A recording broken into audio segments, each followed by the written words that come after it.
वैसे तो दुनिया में पैसों का खेल काफी पेचीदा होता है, लेकिन जब ये खबर आए कि भारतीय रुपया डॉलर के मुकाबले 95.40 के ऑल टाइम लो पर पहुंच गया है, तो ये सिर्फ एक नंबर नहीं रह जाता, बल्कि हर आम भारतीय की चिंता का विषय बन जाता है। क्या आप जानते हैं कि भारत 1947 में जब आजाद हुआ था, तब एक रुपया और एक डॉलर लगभग बराबर ही थे। लेकिन आज हालात ये हैं कि एक डॉलर खरीदने के लिए आपको लगभग 95 रुपए खर्च करने पड़ते हैं। 5 मई 2026 की सुबह ने शेयर मार्केट और इकोनॉमी के लिए एक बड़ा रेड फ्लैग सेट कर दिया है। तो सवाल उठता है कि आखिर रुपया टूट क्यों रहा है? रुपए के इस हाल के पीछे जो सबसे बड़ी वजह है, वो है जियोपॉलिटिकल टेंशन। मिडिल ईस्ट, खासकर अमेरिका और ईरान के बीच बढ़ते घमासान ने ग्लोबल मार्केट को अनस्टेबल कर दिया है।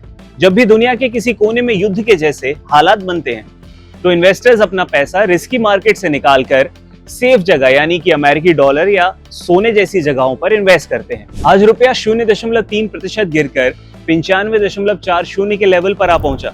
ये गिरावट तब आई है जब पिछले हफ्ते भी रुपया 95.33 के निचले स्तर को छू चुका था। इसका मतलब साफ है कि रुपया संभलने के बजाय लगातार रसातल यानी कि नीचे की ओर जा रहा है। इसके पीछे कच्चे तेल का खेल है और भारत की कुछ मजबूरियां भी। भारत अपनी जरूरत का लगभग 80% से ज्यादा कच्चा तेल बाहर के देशों से इंपोर्ट करता है। जब ईरान और अमेरिका के बीच तनाव बढ़ता है, तो सप्लाई चेन रुकने का डर ज्यादा बढ़ जाता है। फिलहाल ब्रेंट क्रूड ऑयल $113 प्रति बैरल के आसपास ट्रेड कर रहा है। अब गणित एकदम सीधा है, हमें तेल खरीदने के लिए डॉलर में पेमेंट करना पड़ता है, और जब डॉलर महंगा होता है तो तेल की कीमतें भी बढ़ रही होती हैं। भारत का इंपोर्ट बिल इससे बहुत ज्यादा बढ़ जाता है। इससे देश का करंट अकाउंट डेफिसिट भी बढ़ता है और जिसका सीधा असर रुपए की कमजोरी के रूप में दिखाई पड़ता है। यहाँ सिर्फ भारत ही नहीं, इंडोनेशिया, फिलीपींस जैसे कई सारे देश हैं जो इसी वजह से अपनी करेंसी में गिरावट देख रहे हैं। एक और बड़ी वजह है भारतीय शेयर बाजार से विदेशी निवेशकों का अपने हाथ खींच लेना। मार्च 2026 से अब तक विदेशी निवेशकों ने भारतीय बाजार से करीब 20 अरब डॉलर से ज्यादा निकाल लिए हैं। जब विदेशी इन्वेस्टर्स इंडिया से पैसा निकालते हैं, तो वो अपने शेयर बेचकर रुपए को डॉलर में कन्वर्ट करते हैं। मार्केट में डॉलर की डिमांड बढ़ती है और रुपए की सप्लाई प्रभावित होती है, जिससे रुपए की वैल्यू और ज्यादा गिर जाती है। आज शेयर बाजार का हाल भी इसी वजह से बेहाल है। सेंसेक्स और निफ्टी दोनों ही लाल निशान में ट्रेड कर रहे हैं। अब इससे महंगाई और आपकी लाइफस्टाइल पर क्या असर होने वाला है? शायद आप सोच रहे होंगे कि अगर डॉलर महंगा हो भी गया तो आपको क्या फर्क पड़ता है। असल में इसका असर आपकी सुबह की चाय से लेकर आपके रात के डिनर तक हर चीज पर पड़ता है।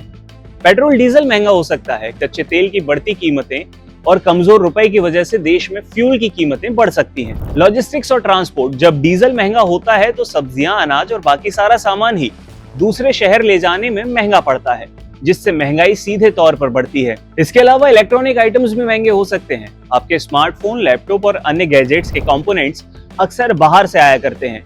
रुपया कमजोर होने की वजह से ये चीजें भी काफी महंगी हो सकती हैं। इसके अलावा अगर आप विदेश यात्रा करना चाहते हैं या बाहर पढ़ते हैं, तो वो भी महंगा पड़ने वाला है। आपका बच्चा अगर बाहर पढ़ रहा है या आप विदेश घूमने का प्लान बना चुके हैं, तो अब आपको पहले के मुकाबले कहीं ज्यादा रुपए खर्च करने होंगे। इस सिचुएशन में एक्सपर्ट्स का ये मानना है कि अगर मिडिल ईस्ट में शांति नहीं होती, तो तेल की कीमतें और ज्यादा ऊपर जा सकती हैं। ऐसे में आरबीआई को दखल देना पड़ सकता है। आरबीआई अक्सर अपने डॉलर रिजर्व को बेचकर रुपए को संभालने की कोशिश करती है, लेकिन ग्लोबल प्रेशर इतना ज्यादा है कि ये लड़ाई अभी और लंबी खिंच सकती है। फिलहाल के लिए मार्केट में अनिश्चितता का माहौल है, तो निवेशकों को यही सलाह दी जा रही है कि वे संभल कर चलें, क्योंकि जब तक अमेरिका ईरान का मुद्दा पूरी तरह से शांत नहीं हो जाता, ये रुपया दबाव में बना रहेगा। ये गिरावट सिर्फ एक इकोनॉमिक डेटा नहीं है, बल्कि संकेत है कि आने वाले दिनों में हमारी और आपकी जेब काफी ज्यादा बोझ झेलने वाली है।